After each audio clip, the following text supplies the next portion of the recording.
Hey everyone, welcome back and happy Wednesday. Okay, guys. So, as you know, yesterday we were talking about how we are not feeling amazing right now. Still not feeling amazing, but we didn't end up doing Anchor Watch last night or the Vanderpump Rules after party. Instead, today we are doing a Vanderpump Rules recap, which we're super excited about. And I'm going to do a few other videos. I'm not going to take the day off.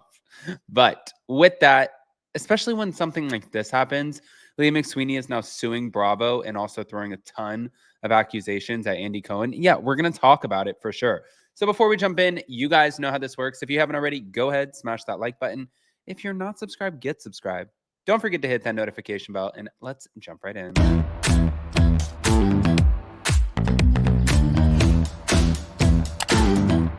Cause no one can do it like we do it, like we do it, like we do it. Cause no one can do it like we do it, like we do it, like we do it.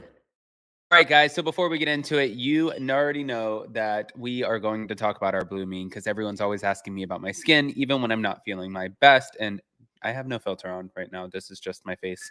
But I always use number 7, but my go-to tool is Blue Mean. Normally it's $150, but with the link in the description and also pinned in the comment section, you can get $70 off. Best part is if you don't absolutely love her, she is free. Use this little microcurrents to lift, illuminate, rejuvenate, and take out all of the inflammation. I love her. Now, speaking of things that I love, well, let's get into things that I don't. Like this conversation, because this one is going to be a lot. Thank you to page 6. Leah McSweeney is suing Andy Cohen and Bravo for allegedly preying on her alcohol problem while shooting Roni and Ultimate Girls Trip. So this is what they're saying.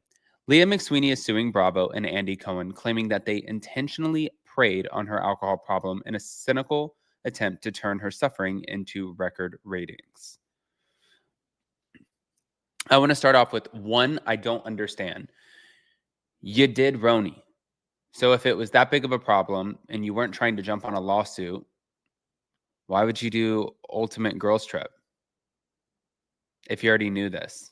If they did this to you on Roni, were you just hopeful? And also, I don't get maybe it's because I haven't been in the situation, but you're a grown-ass adult. The former Real Housewives of New York City star claims in a hard-hitting lawsuit filed on Tuesday that the show won its best audience figures ever with an infamous episode known as Scary Island, in which one of its stars appeared to be confused, irrational, and losing touch with reality. Now, Leah McSweeney's lawyers claim in the court papers that knowing she was battling an alcohol addiction when she joined the show and had a history of serious mental health problems, they saw her vulnerable condition as an opportunity to hit the ratings jackpot, again by messing with her head until she went off the rails in a similar way. In fact, the papers paint a picture of producers all but desperate to cause her to relapse in alcohol abuse, trying over and over again to drive her to drink with a variety of methods, from coaxing to coercion to refusing her time in her schedule to go to AA to retaliating against her for refusing to drink.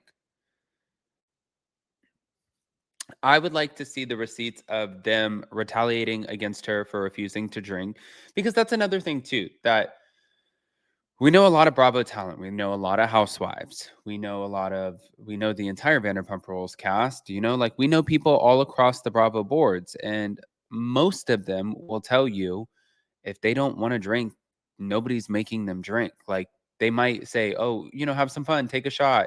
But if you're Lala Kent and you don't want to drink, you're not drinking. Candy Burris doesn't drink. Luann de Lesseps, they didn't really have to force her to drink, but when she wasn't drinking, she wasn't drinking. Salt Lake City, some of those women do not drink.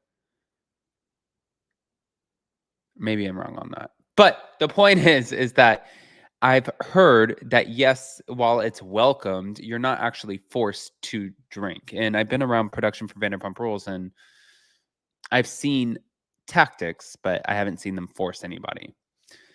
Then the papers claim when she refused to drink, they simply tried other ways to mentally destabilize her in hopes of getting the on-camera meltdown they so badly wanted. So Leah, who has been open about her mental health issues and even hosts a podcast in which she interviews top medical experts about addiction and other matters, claims in the court papers that their alleged exploitation landed her in a psychiatric hospital.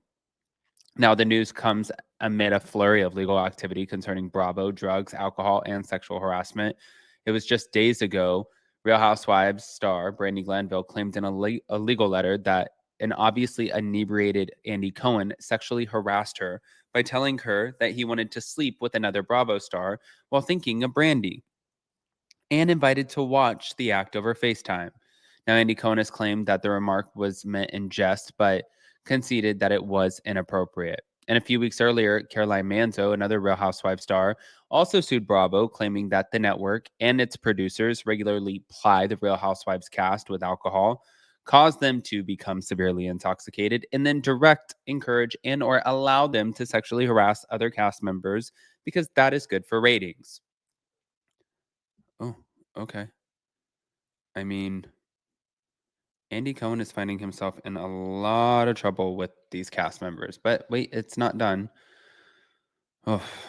Leah McSweeney, who's being represented by Adelman Matz, the law firm that won a $4 million defamation case for Cardi B last year against Tasha K, claims that the network breached her rights by failing to allow her to seek proper care for her alcohol addiction, even though executives were aware of the problem.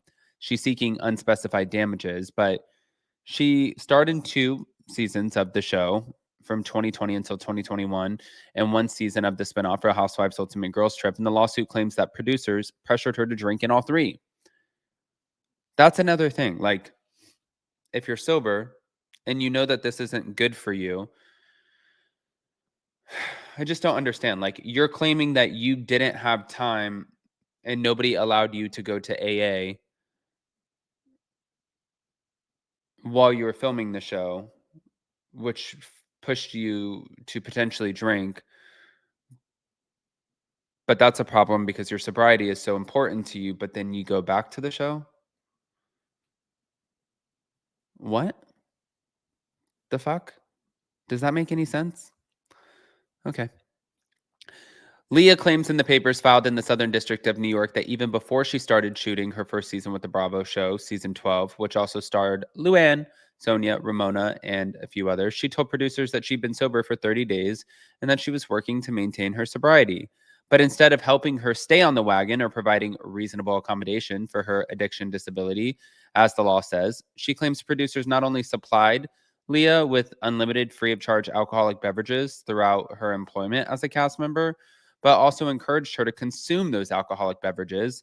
And the lawsuit added that this environment caused Leah to relapse into alcohol addiction shortly after joining the show.